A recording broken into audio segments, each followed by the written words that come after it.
একটু খেয়াল করে দেখুন, এনসিপির আহ্বায়ক নাহিদ ইসলামের গলা থেকে যেন গামছাটা সরছে না। যেখানে যাচ্ছে, যে অবস্থাতে যাচ্ছেন, সেখানেই গলায় গামছা। বৈষম্যহীন নতুন বাংলাদেশি গড়ার লক্ষ্যে রাজধানী ছেড়ে নাহিদ আক্তার এখন চষে বেড়াচ্ছেন গ্রামের অলিগলি। সেখানেই দেখা মিলল দলটির শীর্ষ নেতারই ভিন্ন লোক।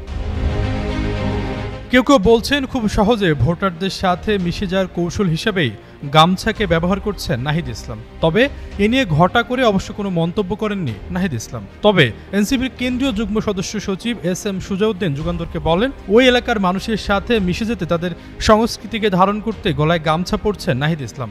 ঘটনা যেটাই হোক, এই মুহূর্তে জেলায় জেলায় মানুষের ভালোবাসায় সিক্ত হচ্ছেন তারা। নাহিদ ছাড়াও সার্জিস হাসনাতদের বিরামহীন ছুটে চলার রীতিমতো কপালে চিন্তার ভাঁজ ফেলেছে বিরোধী রাজনৈতিক শক্তিগুলোর। এ যাত্রায় পিছিয়ে নেই দলটির নারী নেত্রীরাও। ডাক্তার তাসনিম জারা, সামান্ত শারমিনদের কাছে পেয়ে উচ্ছ্বাস প্রকাশ করতে দেখা গেছে খেটে খাওয়া মানুষদের। দিন রাতের এই ক্লান্তিহীন যাত্রায় নিজেদের নির্বাচনী ইস্তেহারও ঘোষণা করছে এনসিপি। প্রতিশ্রুতি দিচ্ছেন নতুন বাংলাদেশ গড়ার।